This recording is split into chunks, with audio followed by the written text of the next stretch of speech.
Remakes, remasters, there's so many of these coming out today. Games that are reviving our childhood games and bringing them a new light, bringing them to life so that people who didn't play them at the time can play them now. But sometimes this can go wrong. When I'm talking about this, I'm talking about a game like, for instance, the Spyro Reignited trilogy. If you played the Spyro games on the early PlayStation, on PlayStation 1, then you'd know that this Reignited trilogy, beautiful, yes, technically great, but they lost the art style, they lost the vibe. That original Spyro was kind of creepy. There was something very unsettling about it, and the polygonal nature of the graphics kind of led to that, and so that was lost in translation. That's something a lot of people are worried about with the Silent Hill 2 remake as well. If we talk about some good ones though, actual remakes that worked out really well, we're talking about the Resident Evil remakes. Games that totally redefine what that game looks like and totally repaints the imagination and makes you remember the game in a different way. When I think about Resident Evil 2 now, I don't think about Resident Evil 2 on the PS1 with the top-down isometric view, walking around corners where you can barely see anything. No, I think about Resident Evil 2, third person, just behind Leon's shoulder, being chased by Mr. X in the RPD. Very different, and it totally changed how I'm experiencing the games.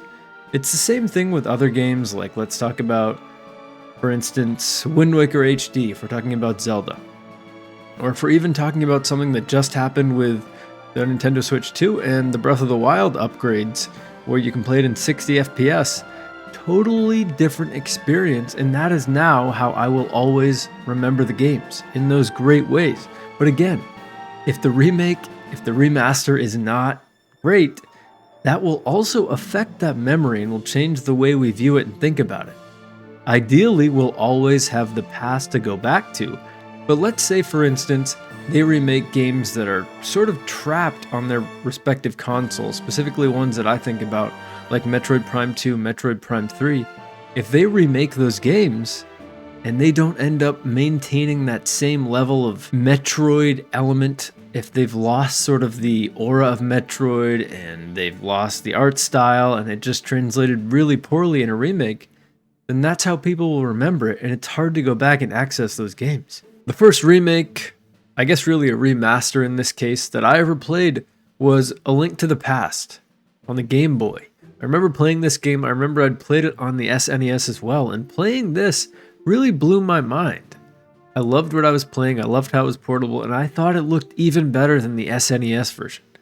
And this kind of opened my eyes to what remakes, what remasters really could be and how cool they could be. The key with that, and why it connected so much with me, was because it felt like I was playing that game. But the best remakes, the best remasters, what I find is that it's essentially like I'm playing the game as my imagination remembered it and as I really thought it was when I played it. That's how they can nail that. That's how it felt playing Resident Evil 2. It kind of blew my mind because back in the day it felt like that's how it felt to play the game. Now, sort of the problem here that needs some addressing is the mass amount of remakes and remasters that are coming out.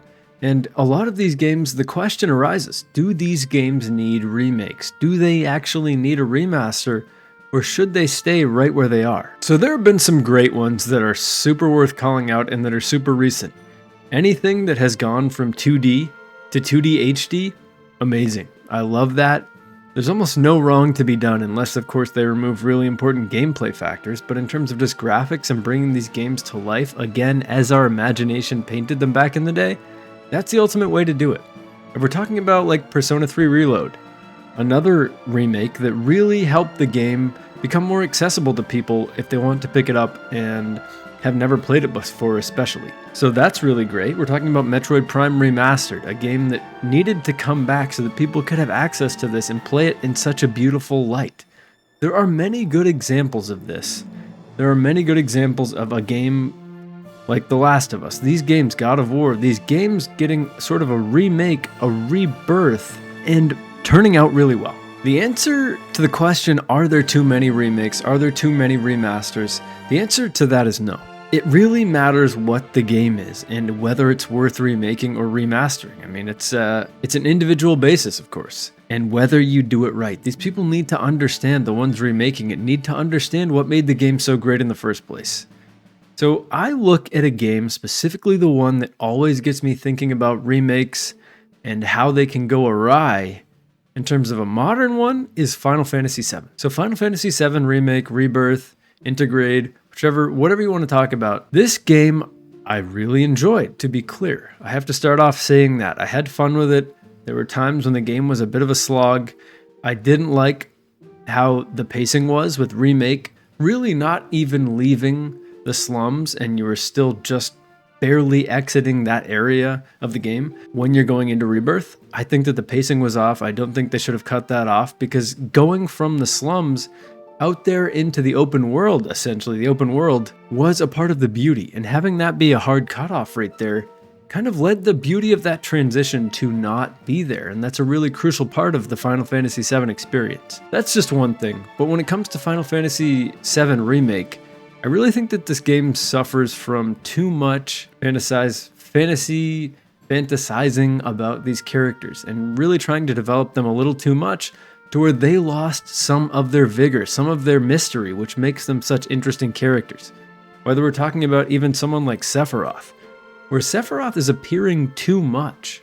We're taking out scenes such as the scene in Shinra headquarters where Sephiroth really murders a ton of people, taking that out really, so that we're not experiencing Sephiroth as sort of a Jaws-like character, a Hannibal Lecter type villain, where Sephiroth is actually on the screen quite a bit. You're seeing him appearing in hallucinations. You're seeing Sephiroth a lot, and it takes away the power of who Sephiroth is. Or we're talking about just the silly moments between the characters that are fun, that are very anime-like, and I can appreciate that. But these certain characters, whether it's building up unnecessary side characters or paying too much attention to this relationship between these characters, it takes away the mystique. It's almost like someone writing a book and over-explaining a scene so that your imagination doesn't have the room to fill in the blanks. Now again, I can appreciate this as an homage to those characters, to the world of Final Fantasy VII. I can appreciate all of that. But for me, the remake really didn't do 7 justice, because it took away from what made the game so interesting to me, which was the mystery, how the characters all seemed cool and I didn't quite know enough about all of them. And I kind of liked that. And I think it fit really well with Cloud, with the group, with Sephiroth. They just lost some of that when they gave these characters these certain voices and these tones. And it's something I always think about when I hear about a remake or something like that. When I hear about a future Final Fantasy remake, it's the first thing that's going to pop into my head.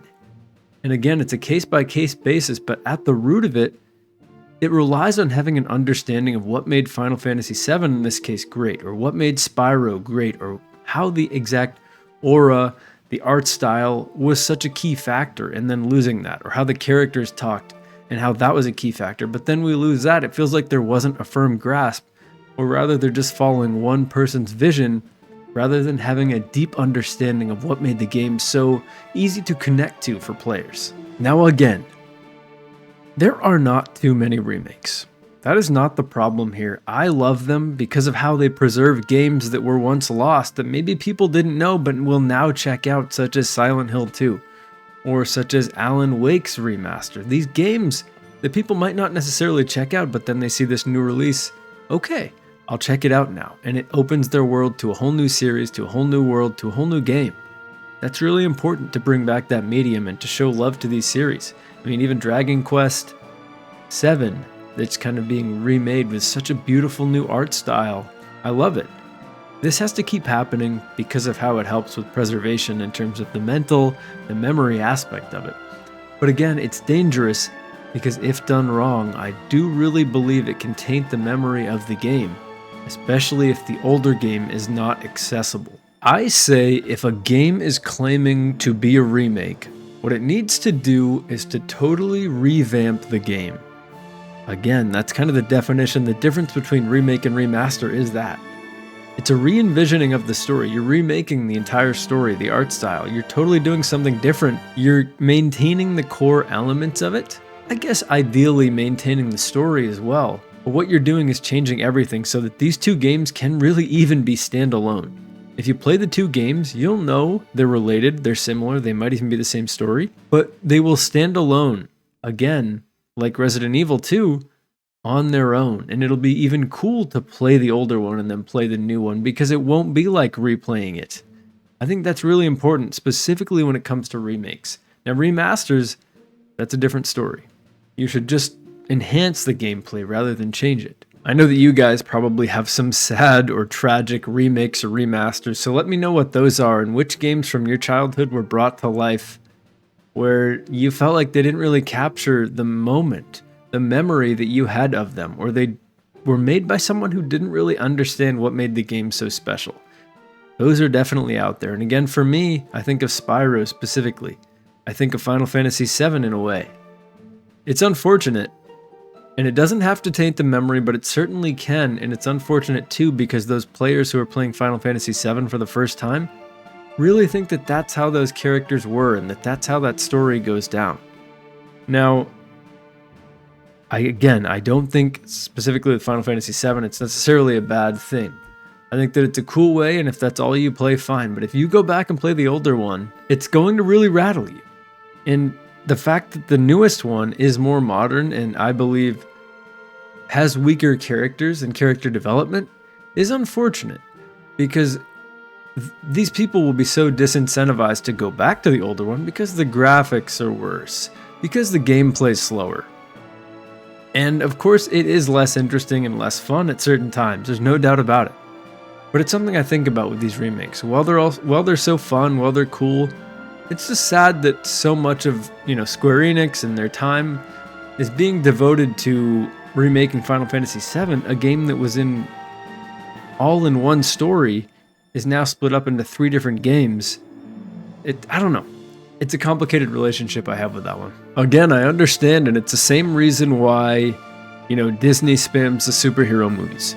It's safer than starting a new IP. You know you can remake this game. You know people are going to be interested in it.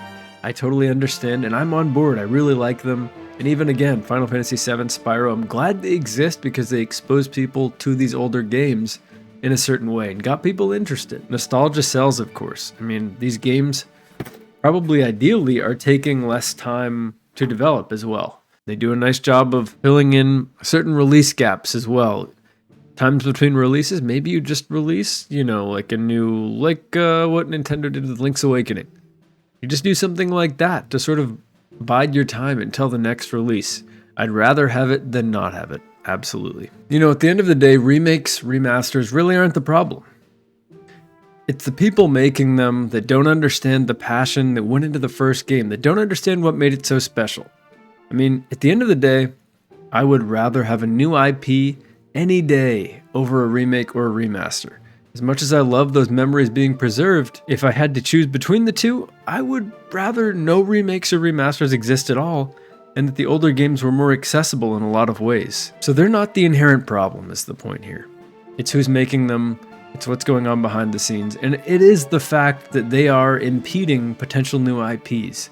That's not always the case, but it's something that I think about in my head whenever I see a new remake. But again, we have really special ones like Demon's Souls that really bring the game back to life in a new light and are so stunning and feel right. So it's a mixed bag with these, but I love them. I want them to keep coming. I want new IPs to keep going as well. And I'm always excited when a new one is announced, especially for a new game I haven't played. That gets me really excited as a fan, and I know that it does for other people too. So we should continue to support these, but being wary. Being wary of what the opportunity cost can be and how someone might misunderstand them and just go for a cash grab, as is the case pretty often, as we know. But at the end of the day, remakes, remasters, thumbs up, good things, but be careful. Thanks for watching. See you guys next time.